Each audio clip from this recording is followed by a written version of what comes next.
नमस्कार मंडळी, kitchen queen रेसिपीजमध्ये तुम्हा सर्वांचं स्वागत आहे। आज आपण साबुदाणा खिचडी कशी बनवायची ते पाहूया। आता खिचडी म्हटलं की प्रत्येकालाच माहीत आहे बनवण्याची पद्धत किंवा बनवायला सोपी असणार आहे। परंतु माझ्या पद्धतीने एकदा बनवा, चवीला मात्र छान लागते। अगदी मोकळी मऊ आणि सुटसुटीत अशी खिचडी बनते। ज्यांना खिचडी आवडते त्यांच्या घरी नाश्त्यासाठी ही बनवली जाते किंवा उपवास असला तर खिचडी ही हमखास बनतेच। खिचडी आणि त्यासोबत दही असं तुम्ही कधी खाल्लंय का? खाल्लं असेल तर कमेंट करून नक्की सांगा। नसेल खाल्लं तर एकदा याची टेस्ट नक्की बघा। चला तर आपण खिचडी कशी बनवायची ते पाहूया। त्यासाठी साबुदाणा भिजवलेला आहे। अर्धी वाटी साबुदाणा मी रात्री भिजत घातलेला आहे। साबुदाणा छान असा भिजलेला आहे आणि माझ्याकडे हिरव्या मिरच्या नाहीत आणि ज्यावेळी हिरव्या मिरच्या शिल्लक नसतील त्यावेळी मी ज्या सुकलेल्या मिरच्या आहेत त्या मी या शेंगदाणे बारीक करत असताना त्यामध्ये घालत असते। चव मात्र छान लागते।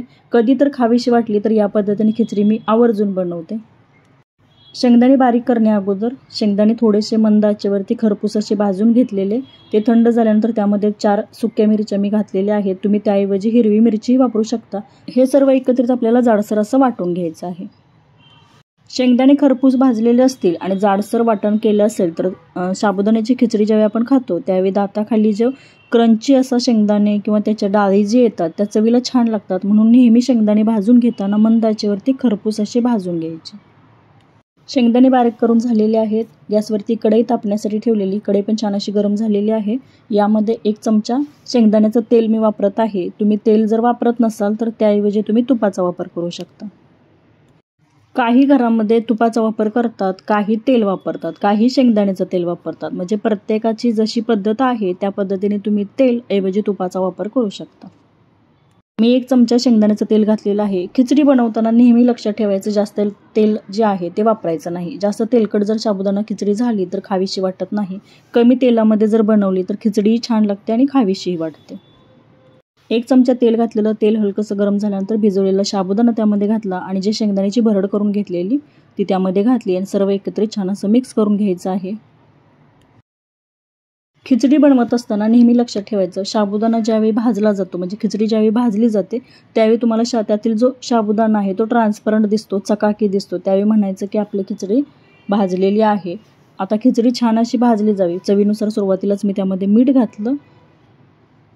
पुन्हा छान असं एकत्रित मिक्स करून घ्यायचं आहे। खिचडी तळाशी लागू नये म्हणून एकसारखी हलवत राहायची आहे। साबुदाणा भिजवत असताना त्यामध्ये जास्तीचं पाणी जर राहिलं शिल्लक तर साबुदाणा ओलसर होतो आणि त्यामुळे खिचडी बनवत असताना कढईला चिकटते।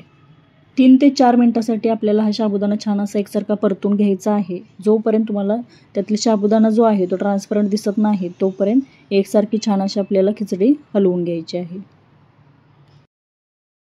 छान एकसारखी परतून घेतली। पुन्हा मंद आचेवरती झाकण ठेवून 1 मिनिटासाठी वाफ दिलेली आहे।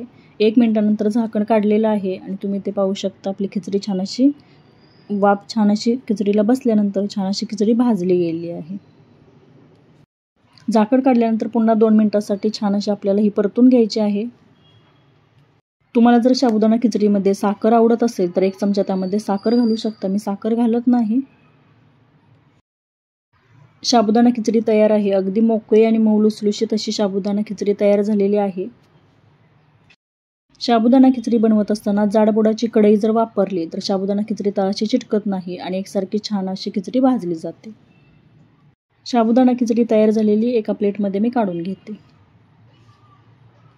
पाहता क्षणी खावीशी वाटणारी साबुदाणा खिचडी तयार आहे। थोडीशी साबुदाणा खिचडी एका प्लेटमध्ये काढून घेते। सकाळचा नाश्ता असो किंवा उपवास असो, ज्यांना खिचडी आवडते त्यांनी या पद्धतीने एकदा नक्की बनवून पहा आणि बनवलेली साबुदाणा खिचडी दह्यासोबत एकदा खा आणि खाल्ल्यानंतर मला कमेंट करून नक्की सांगा। चॅनलवरती नवीन असाल तर किचन क्वीन रेसिपीज या चॅनलला नक्की सबस्क्राईब करा। झटपट होणारी साबुदाणा खिचडी ही रेसिपी कशी वाटली कमेंट करून नक्की सांगा। चॅनलवरती नवीन असाल तर किचन क्वीन रेसिपीज या चॅनलला नक्की सबस्क्राईब करा।